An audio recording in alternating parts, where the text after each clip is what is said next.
Well, the West is this fascinating place because it has abundant natural resources that can help us with a clean energy environment, wind and sun and geothermal.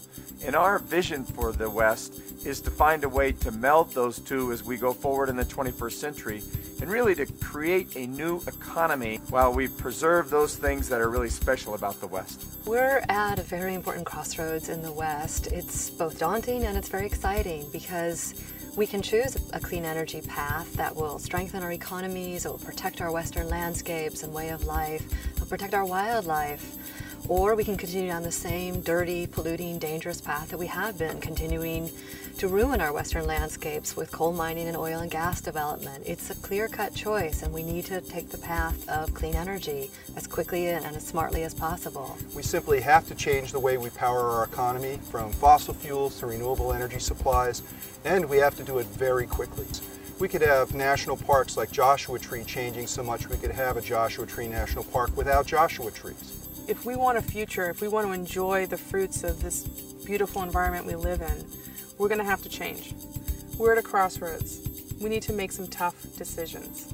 If this were easy, we would have chosen renewable energy a long time ago, 100%. If you're looking at large-scale renewable energy development in the West, the central problem is really transmission.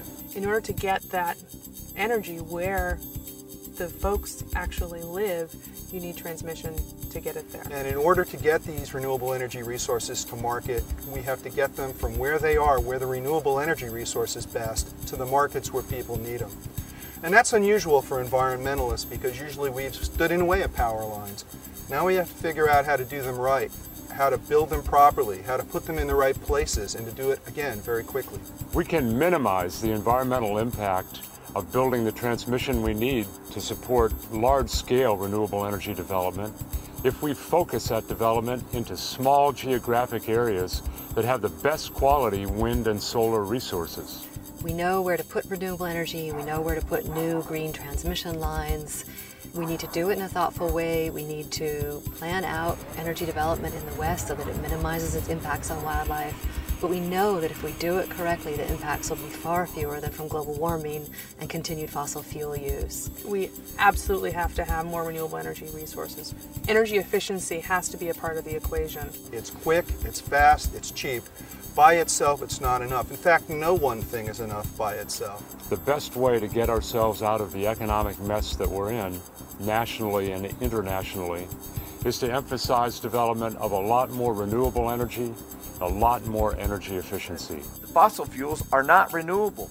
Anything we can do to put renewable energy onto the grid helps us in terms of having a way to sustain that. You can also build an economy out of it, and that's Colorado's lesson. Over the last 20 months, we found a way to just promote clean energy jobs in such a significant way that we have economic development that's seriously happening in this state, and we as a country need to understand that's what we could do broadly around the country. Coal plants now provide a lot of our electricity, but they create massive greenhouse gas emissions, create very few new jobs. Real energy security depends on learning how to live within ecosystem limits. We can't do that with coal.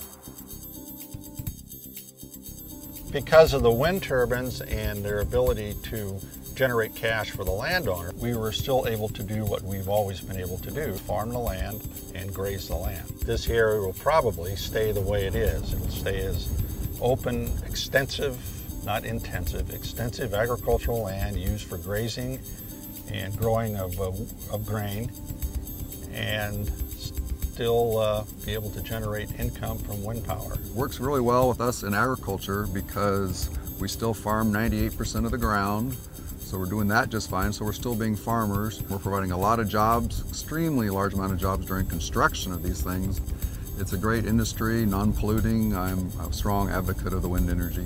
I would guess that if the major players in this keep doing it, there must be a good bottom line to it.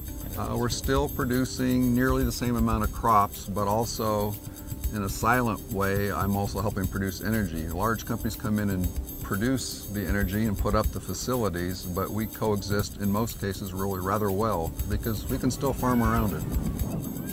We need to help things get done properly, not to stop things from happening.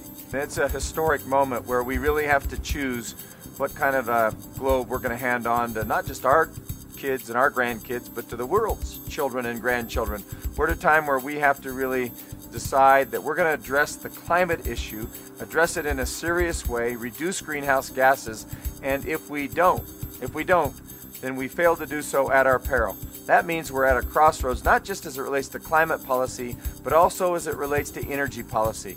How we produce and consume energy going forward is a decision our generation must make on behalf of future generations.